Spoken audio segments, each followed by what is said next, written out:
All right, welcome back, gentlemen, counselors, Mr. Blanton. Pleasure. Pleasure to see you guys again. Thank you for coming. Thanks for being here. All right, we're gonna pick up right where we left off, and I'm gonna give a quick rundown of what I believe we have sort of generally come to an agreement on, or tentative agreement, as I would say. So we've been looking at three major points, or however you want to break them down. So we're looking at the digital editor, print editor, editor-in-chief, Jameson Parker situation.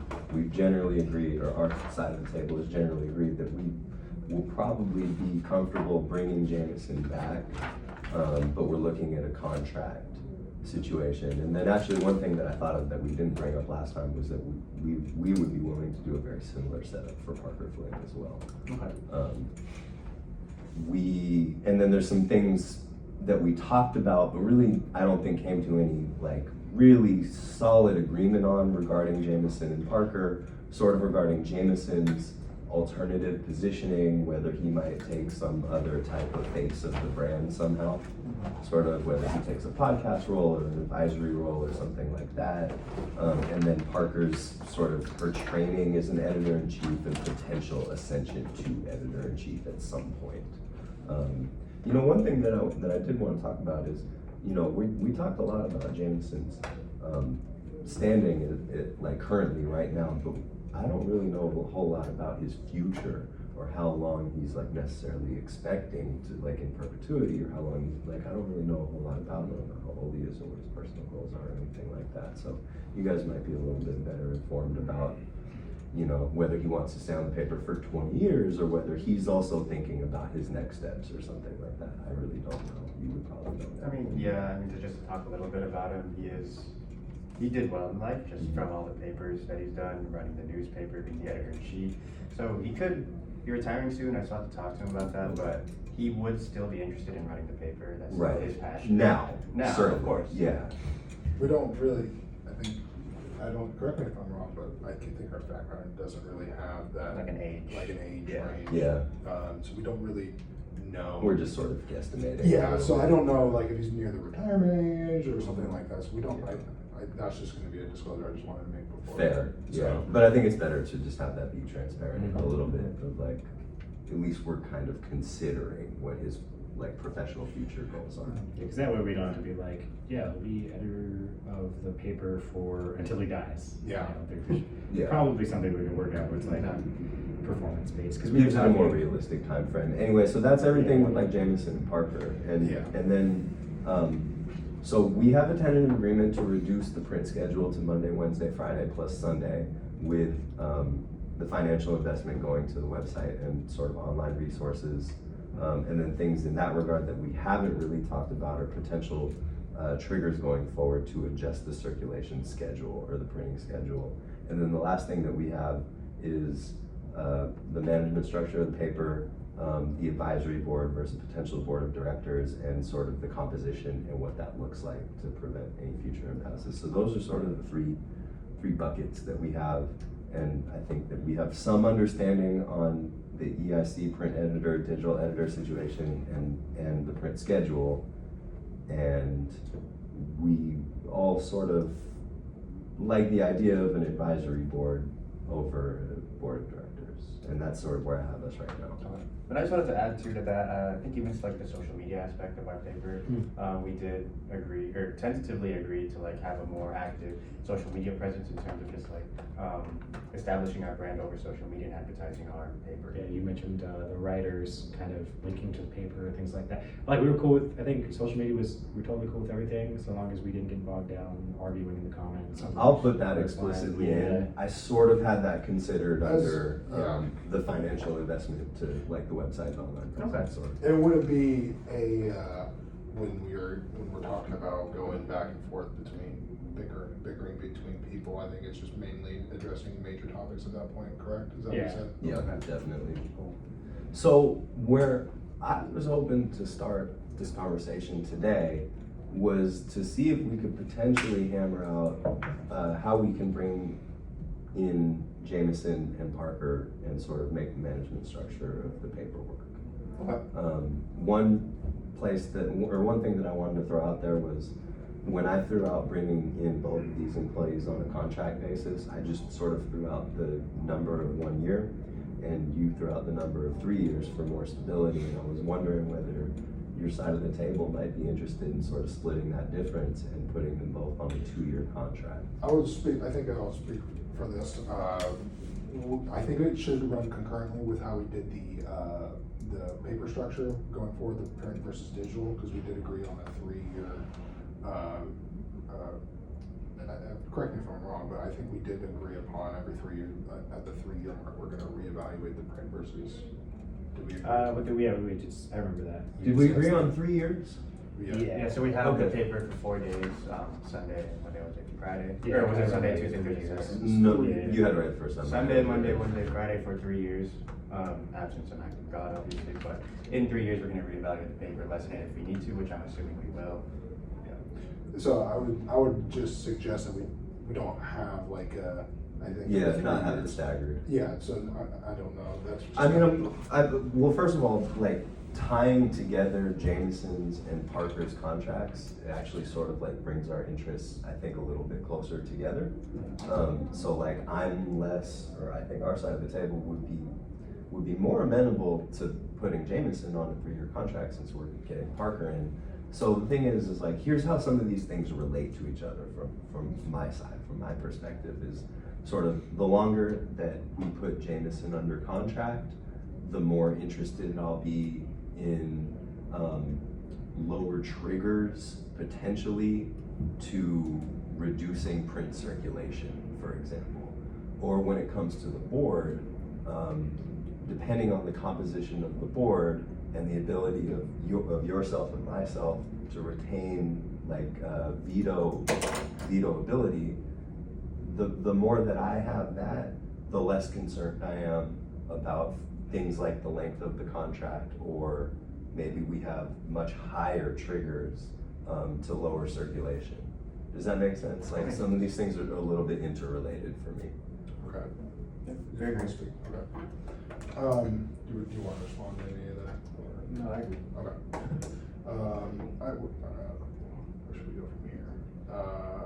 What do you want to talk about first with regards to that at that point? So let's say for example that we're bringing Jameson back on a 3-year contract. Okay. If we're gonna bring him back for that long, I'd prefer him to bring him back in a role that is explicitly the print editor, for example.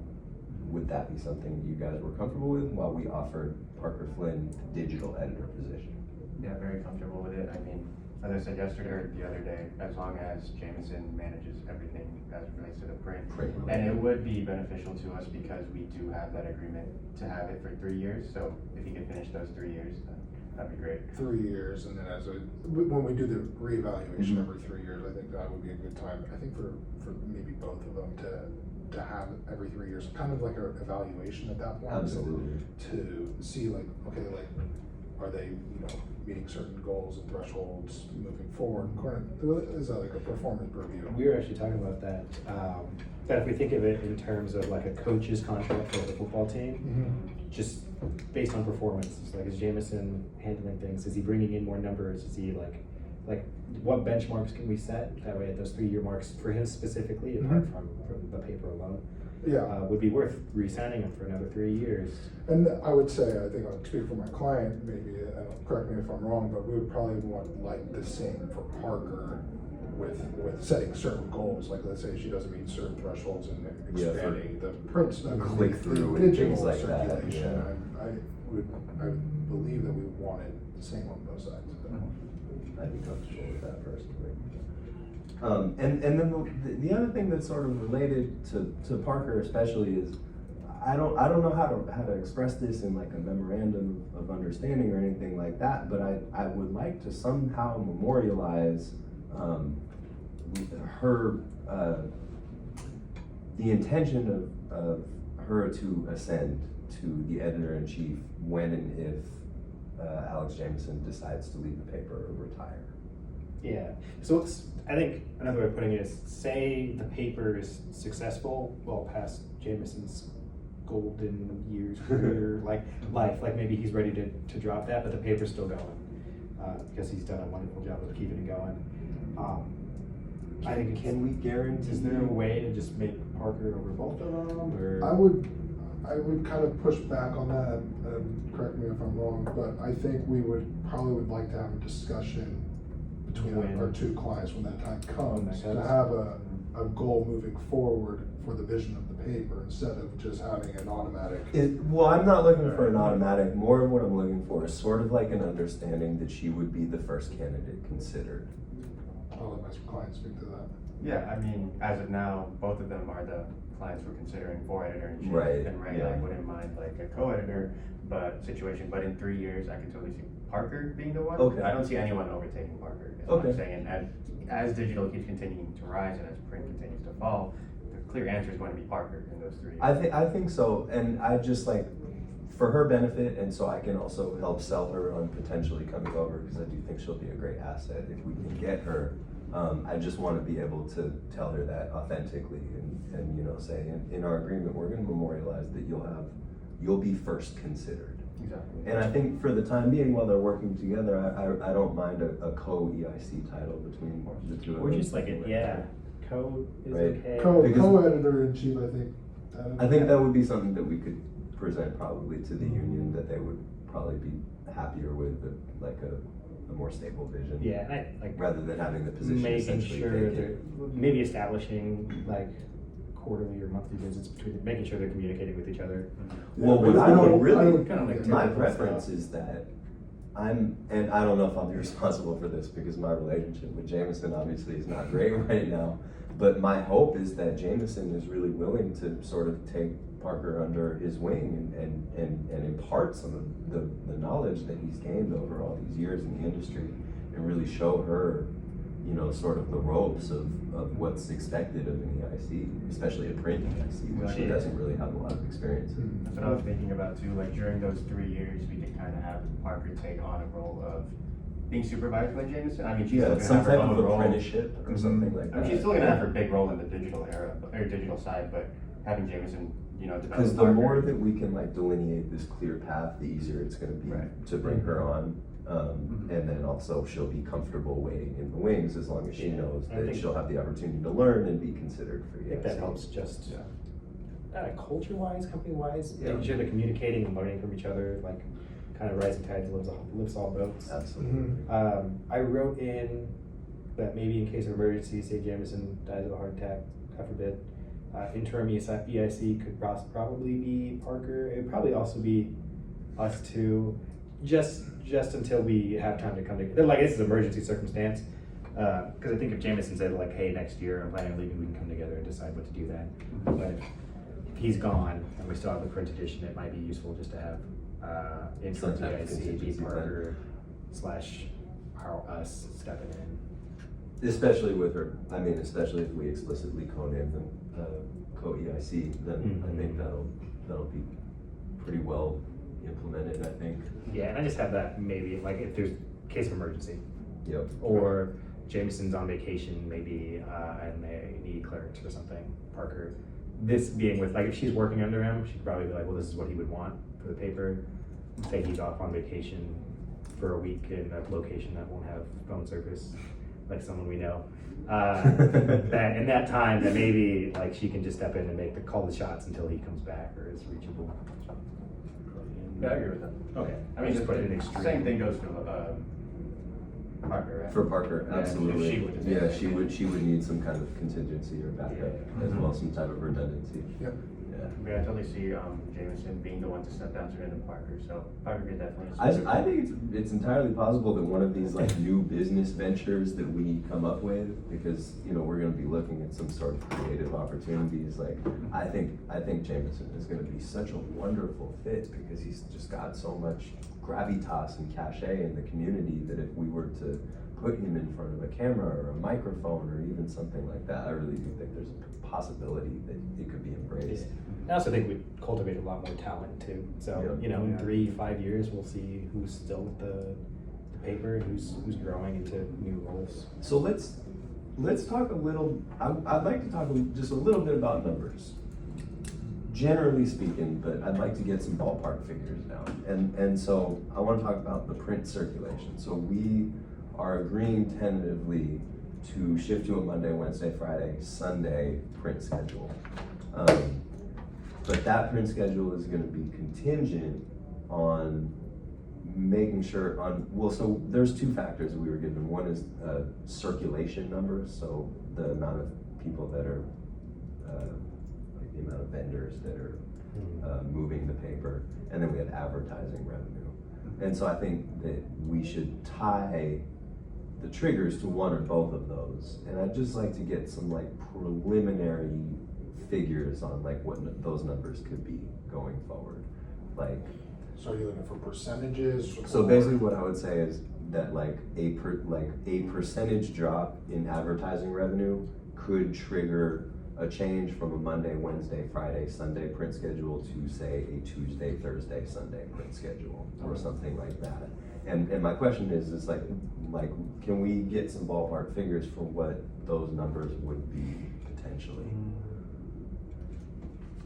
And I'll go back, and I just wanna say again, one of the reasons that I went to the 2-year thing instead of the 3-year thing, I don't want you to think that came out of totally nowhere, was a lot of, the ad revenue data that I have was back 2 years, so that's sort of where that came from. But again, just for reference, circulation of the weekday paper in the previous 2-year period has decreased by 22%. 2-year period. 2-year period. So that's like, that's a ballpark right there.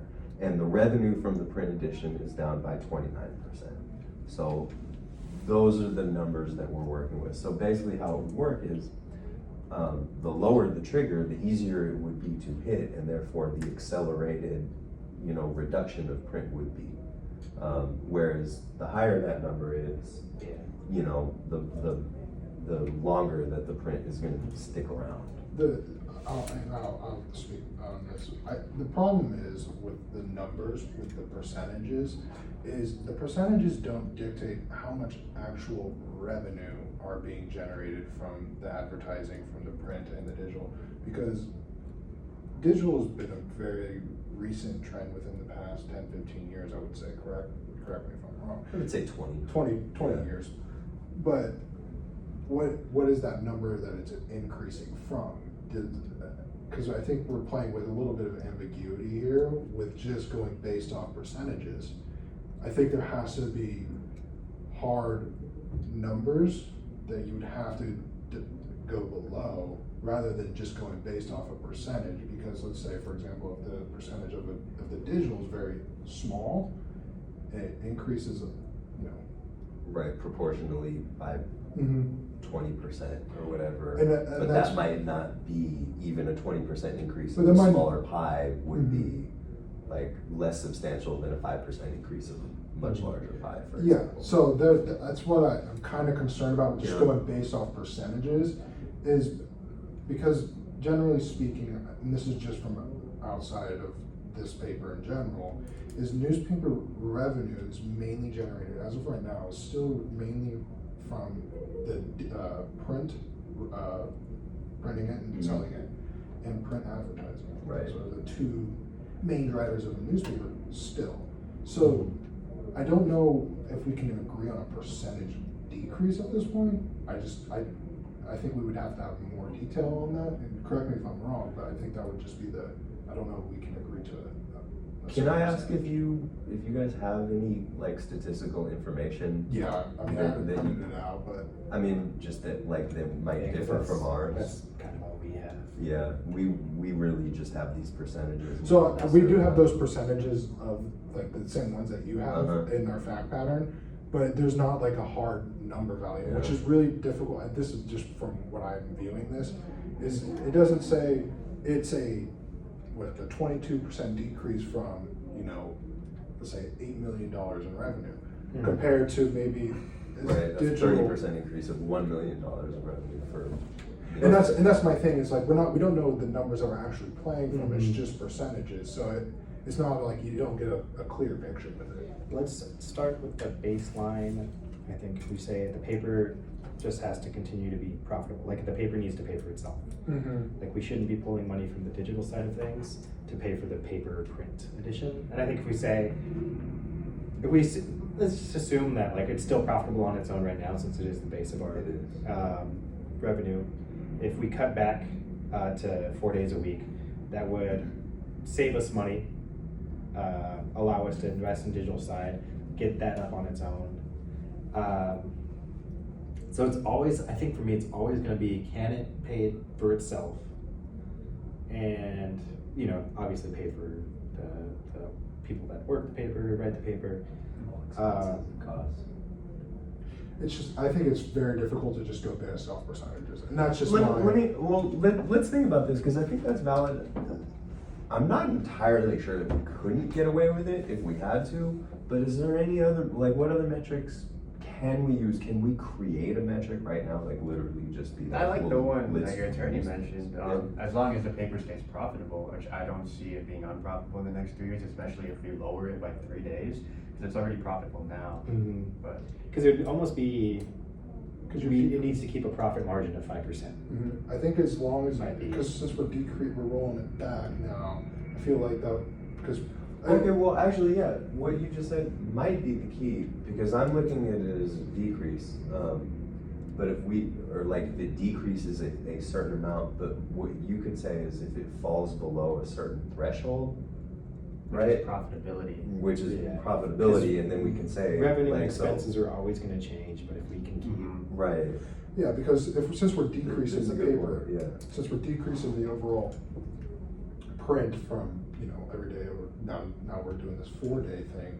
Oh, and I also want to be clear, since I'm fully in favor of retaining the Sunday edition, all of our print, all of these metrics, whatever they are, they're only going to relate to weekday print. We're not going to account for like the Sunday figures, I don't think.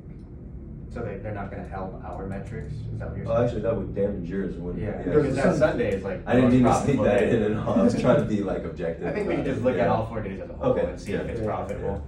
Because So can we say something like if it falls below like a 10% ROI or like Yeah, then that might be the like ROI profit margin. So you think of like Walmart, Amazon, they have Like a profit margin of EBITDA 1 to 2%, or something, which is yeah. really small. Can we tie it to profit Yeah, margin but we could essentially? Does that make more probably- sense? Would it be okay if it's just a positive profit margin? Because we actually just don't know the numbers to how much. because when it says when it gives you the percentage of an increase and decrease, It doesn't tell you for awful wide what Right. the It doesn't tell is. you how much money it's coming based off of, unless I'm reading this wrong. No, you're right. That's how it works. Because it's like it could decrease, but we could still be making 10% profit. Yeah, and I just wanted to clarify, like, the outside research is from like Pew Research and a couple. Sure, yeah. So I think that's it's where good, I'm yeah. getting that from, is Yeah. like, the print edition is still a driver of revenue, so I just didn't know, like, so if. The we're problem applying that I have with that is that it's too broad for me. It's not segmented Well- enough to just be in a binary, is it profitable or is it not profitable? Because just because it's profitable by a dime a day doesn't necessarily mean that it's our best use of resources. I think what our concern is we just don't wanna go based off a percentage at that point. I think profitability is always a main driver of a company. You wanna be profitable. So if profitability, if you say, oh, it just lost 10% this year, but then next year it increases a little bit again, we're just gonna cut it at that year. I think as long as it maintains profitability, I think that's, I don't know, correct me if I'm wrong, but I think that's what we're looking for. Well, this is what I was thinking along the same lines is, so we probably can't stake a perfect number that like drops below this and we're cutting it. I mean, quarterly reports, I think if there needs to be some sort of kick into like a reevaluation if we see a market decline over multiple quarters. And I think at that point, what we would have to do is bring in both Parker and Jameson to come in and explain, why you're profit, like a shareholder meeting. Sure, Like have the editors-in-chief, co-editors-in-chief come in and explain why, the print is down, or what's driving it, what's wrong, or like, something like that. Just give a presentation as to why with the numbers are up? Or- I think that's a really good point, is that I don't think anything should happen immediately. I think there should be like I'm sorry. grace periods. You're also, I'm thinking of, if we're just doing margins from the paper, you're saying both digital and paper. No, I'm talking about I think profitability from both, from the print edition, profitability from the digital. Oh, okay, yeah. I mean, I think it goes either way, because just as a company as a whole, like if digital's not making money, or I guess in this case, if it's not profitable yet, is it hitting the goals that we wanted to reach year So over year? let's say this, because this is like what it sounds like our issue is that we don't have the numbers that we need to establish what the metrics are, but we can work a little bit on like a model for like what it might look like to say, is like to say like if revenue decreases like 1% 2 quarters in a row, then it triggers a review. So A yeah. third quarter in a row would trigger something, and then we just like fill in those numbers later. So you're talking about like basic, like when the federal board will come in and there's, consecutive quarters of Yeah. loss, Yeah. it technically triggers a recession, right? So I think at that point, it's like a recession, we have a review, is that correct? Yeah. Right. It's kind of what I'm thinking. And like, so, exactly, right, so I don't know what those numbers are, but we sort of have that schema where when these thresholds are hit, whatever they turn out to be, that's when we review like the print. Yeah, and see the where print we schedule. can fix things, like, because I think what would be on the chopping block would be like, do we need to cut a day from print Essentially. to retain profits, or is there something else we can work within the system or in our marketing to up that? But yeah, I think like, let's say like 3/4 of negative numbers as far as Negative profit, X yeah, negative profitability revenue, or negative. drop, Negative profitability, you said? not negative profit. I just think like general downward trends in It's in just, I revenue. think it's just really tough to go based Revenue. off of just percentages, and I think we can always come back to this at the end. Sure. I think it's really tough to just, because there's not actual financial figures to play with here, that we can go and say, oh, this, like. The bottom line of what this side of the table needs is we need some kind of objective description for how print is decreased if it begins to lose profitability. Yeah, if it We- can no we need longer function as. we need some kind of model for what that looks like. You kind of just said it. I don't see a reason why you wouldn't agree to a profitability standard, given that we don't have numbers to play off to give you a percentage that we could. If we agree to that, I think maybe we're talking past each other. Profitability is a binary metric of is it profitable or is it not profitable is not granular enough for me. Okay. That's my issue with that. It's not descriptive enough. Okay. I just want something, like without numbers being plugged in, but just something that looks a little bit more, clarified. I mean, it would be kind of like a leading marker, and then that would give us the ability to just look at everything, I guess. We could look at whatever numbers exist within a newspaper. Sure, like What overhead. over the course of how many quarters before we review. Not necessarily what the metric is for review, but just what are the steps along the way that will potentially trigger the reduction in print? Like, can we get any more clarity on the model?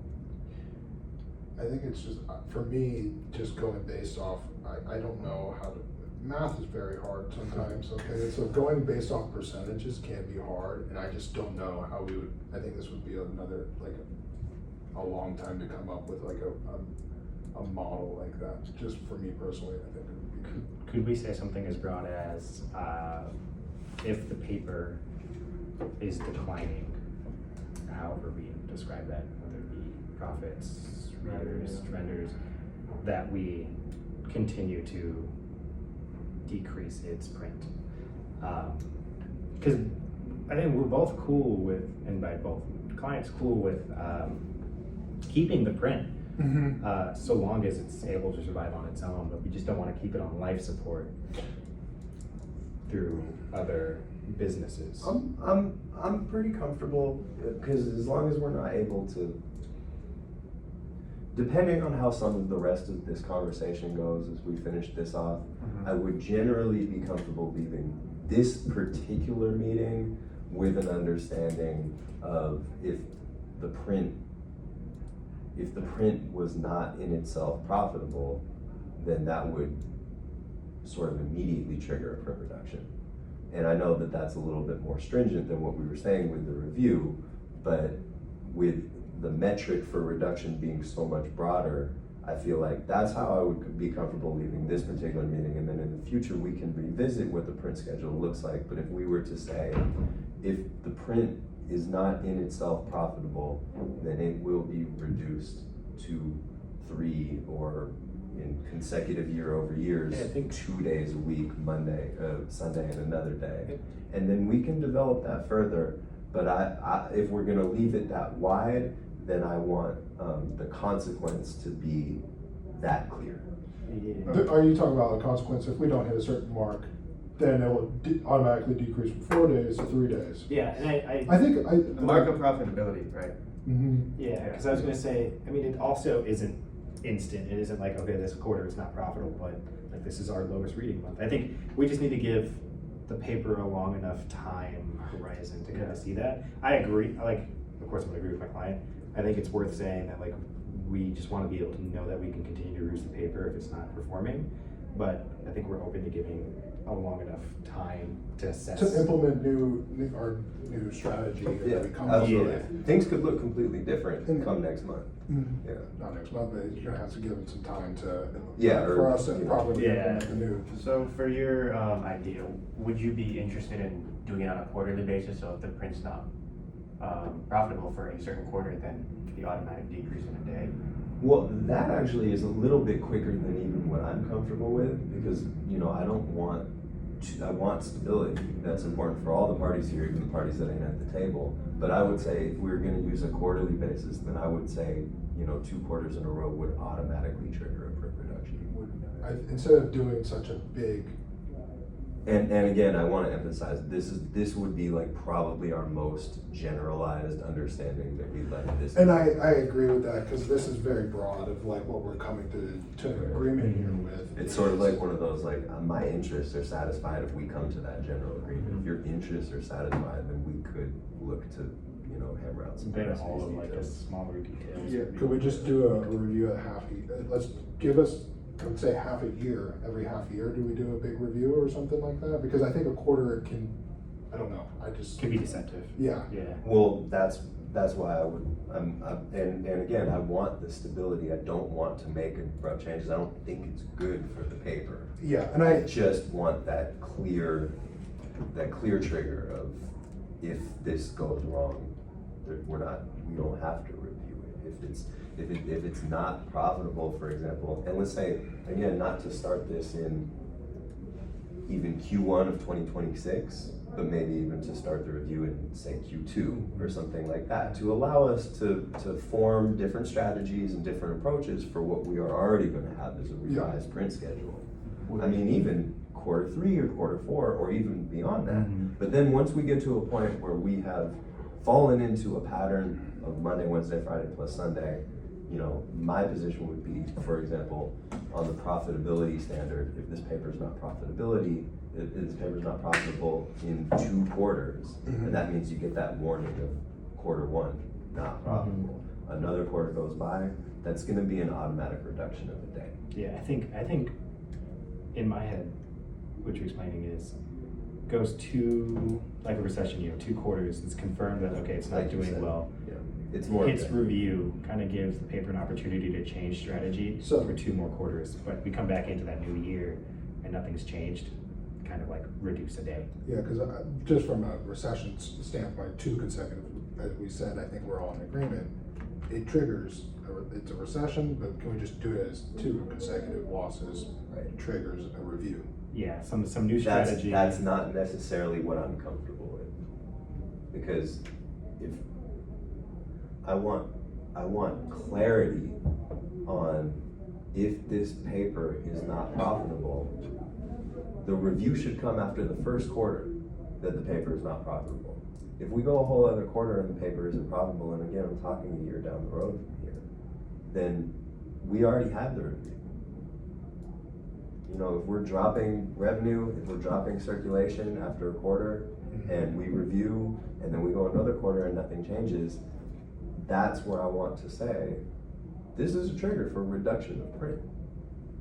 Yeah, so I understand your concern, and I apologize for all this because we Okay. couldn't give you like a number on Oh, like an exact that's fine. percentage because we don't have This is the information. have numbers Yeah. ourselves. Yeah, it's just information. But so I would be open to that, and we could even, you know, finalize our current numbers Mhm. for like a meeting, in, like not even a month from now, and then go over like some metrics that would be comfortable to you. But there's nothing currently we could give you, and I apologize for that. But less than a month, we probably could just check out our numbers. And That's why I like a generalized But if that agreement would on this one. help This you, just- yeah. like, leave this meeting happy, then I wouldn't mind if we table this for like a meeting in the future. Definitely. So what I'd like to come to is that we have a generalized agreement that we will identify the necessary metrics going forward and maybe, you know, really have a more advanced model for what profitability looks like for the paper. But for now, what I would say is starting in, Q1.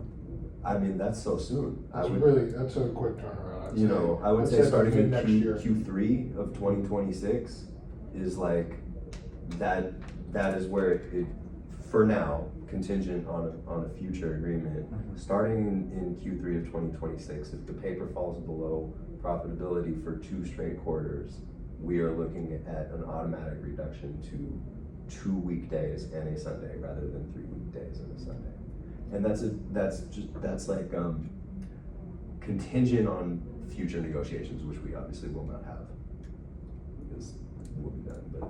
Can you repeat the last part, like, So- that we won't have future negotiations? What that I we mean won't have? is because Because the class will be over, Yes, essentially. yes. But Oh, yeah, but the contingent on agreement, future yeah, right. negotiations But the agreement- before the quarter 3. Right, but Yeah. long before we get to quarter 3, this group of people will have had Yeah, will a have had. much more focused discussion on, On and the then we can actual say, financials. okay, we're comfortable with these percentages, Mhm. or, you know, we're comfortable with this, you know, if this percentage in circulation kicks in, then we can trigger. And that would be like ostensibly when we had more information. Okay. Okay, so the agreement, from what I've heard, is, the general agreement is a reduction in paper if paper is still a loss to the company. And that's gonna be all the Q3, all that stuff's kind of built in there, but just the understanding that the paper will continue to be reduced if it continues to Starting at underperform. Q3, but we do plan to meet before Yeah. Q3 starts Yeah. to figure out. And the actual- adjust Get those all of the triggers and what they details. look like. Okay. Yeah. I think that's. And I think that honestly, kind of covers that's it. Okay, Yeah. we still gotta talk about the management structure. I think that's the last thing we have. That's it, that's the Yeah. last thing I got, man. And it really just comes down to what you want, Management. like a board to look like, and, you know. Do you wanna talk about, control and? Yes, so, I know we do have to talk about the management structure, we do have to appease the union.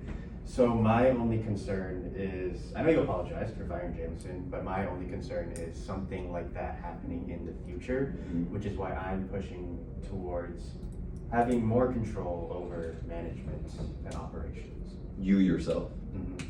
Just so something like So, that does not happen again. So just to be, just for clarity's sake, the management structure of this paper right now is that you and I are essentially split the decision 50-50, is that how it works? I'm not sure.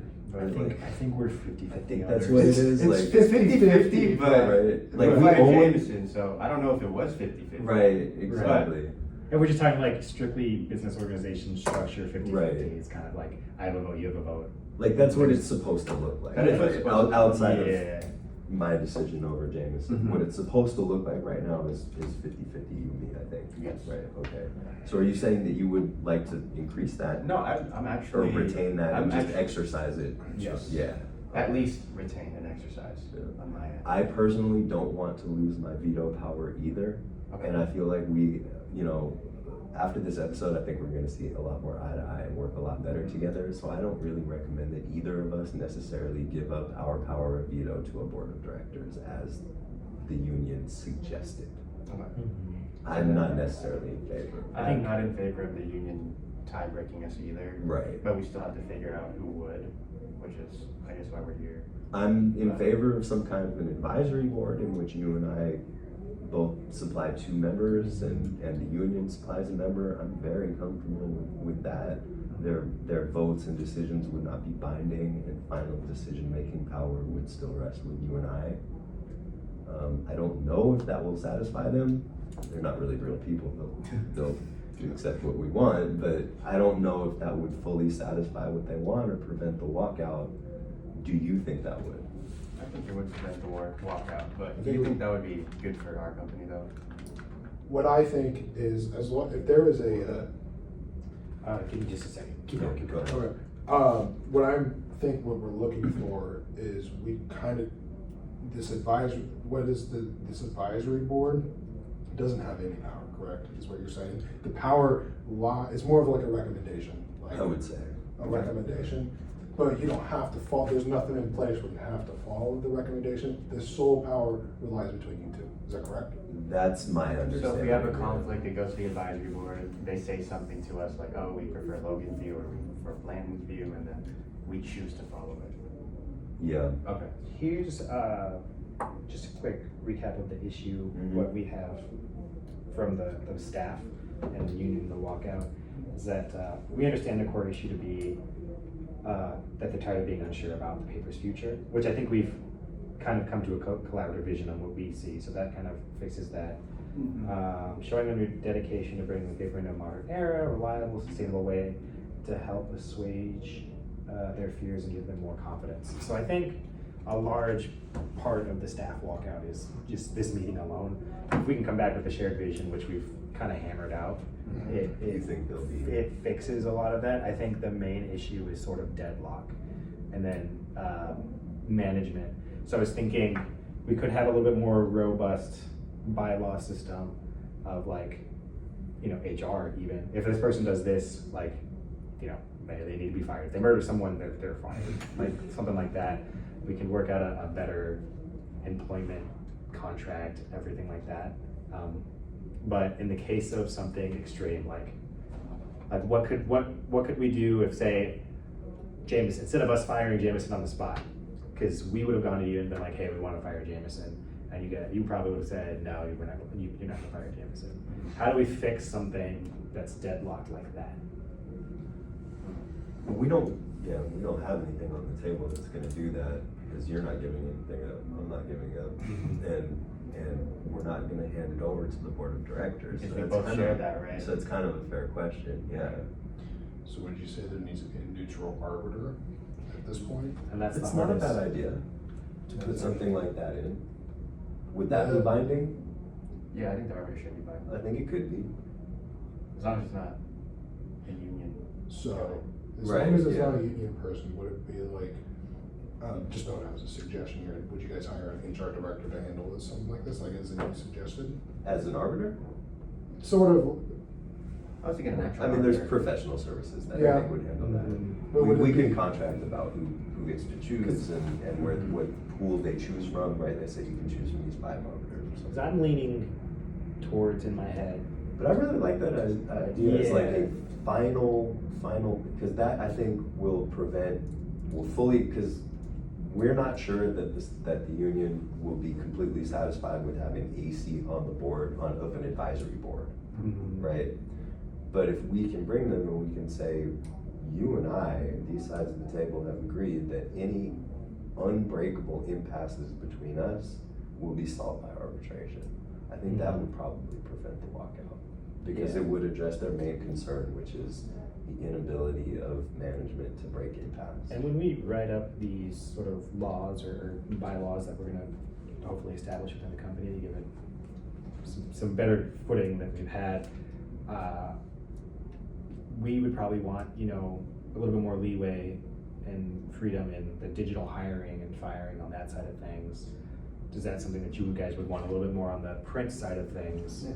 I would say for the print, but with the digital, can we, I don't know, would you want, what else? I would not mind giving Logan more, you know, free rein on the Essentially, autonomy yeah. on the digital side, because that is your specialty. Sure. And that is who you're bringing in Flynn. So, Sure, yeah, I'd be handing it to her Yeah. essentially. And so it would basically be. And I think Jameson would have it on print, under Okay. a print editorship, There would essentially in a need- co-EIC gym, sorry. No, that was my bad. I thought you were. There would need to be something that, like, say, we get free reign, kind of a little bit more free reign to do what we want on the digital side of things, but you still have a problem with something. There'd have to be a way for you to raise the issue and then appeal it to, like, if it needs to go to arbitration. What that would be and how it's done is going to be tough. I think is the problem. You're off in the weeds, but Do you think so? I think so. Well, because we haven't really fixed the deadlock issue. Because if there's something, because the way we see it, I think, paper's winding down, which means as paper winds down, you would technically lose power within the company. So what I would suggest, and just to protect my client's interest in the paper, is if, say we start winding down this print side, he would gain a little more say in what the digital side does, not like, I don't know, I'm just brainstorming out loud. I don't actually have a problem with it being on paper, remaining a 50-50 partnership between Blanton and myself, and any impasse solved by arbiter. I don't think that I need contracted autonomy over one side or the other, because both of us are just as interested in the overall health of the paper. That's where I'm coming from. Okay, I see what you're saying. So maybe if, like, you obviously try and handle it just as gentlemen internally, be like, hey, I don't really like this, and you're like, oh, well, then, you know, work it out internally.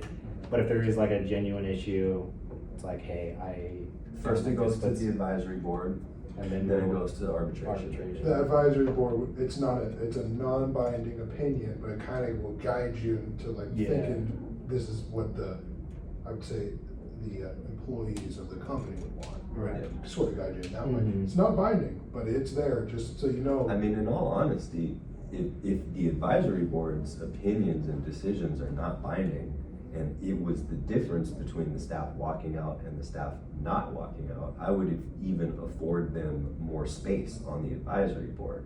Maybe not to a point where it was like 3-1-1, but maybe where it was 3 union employees and 2 of your representatives and 2 of mine, which would give them a large voting block on something that again would not be binding or final in its decision making.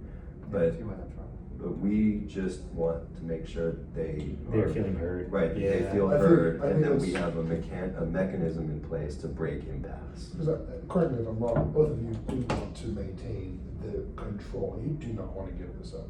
I don't think either of us is gonna give it up, Okay. yeah. I think as long as you hear the people out as to the management and the direction of the paper, I think for the most part, they're gonna be fine as long as you guys are honest with each other. Yeah. That sounds good. Advisory board, then arbitration. Yeah, I Maintain. love that idea, Yeah. that's fantastic, yeah.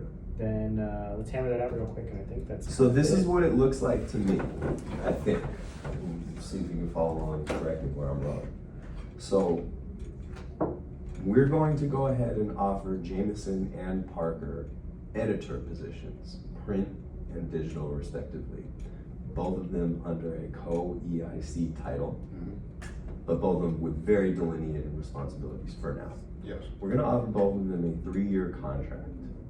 Both of those contracts will be performance-based and subject to review. I would even say annual review, not even three-year review, I would say. It's like a football coach. Exactly, I would say you're gonna get a performance review annually regardless, but the contract I'm comfortable with for 3 years for both of them. For Jameson, we have some ideas that may or may not be reflected or memorialized in any agreement, but they have a lot to do with offering and exploring with him different positions under our brand. So this is some of the things we were talking about, a podcast or a television show or editorship of a weekly or monthly publication like The Atlantic. And then on Parker's side, again, not necessarily agreed or memorialized, but training under Jameson, picking up, learning from his experience, and first consideration for EIC when and if Jameson decides to part ways or retire. we've got a real simple agreement on the print. We're just gonna rock it down to Monday, Wednesday, Friday, plus Sunday. The investment is gonna go into building out a more robust website, online presence. We are going to train and direct our journalists to maintain a social media presence.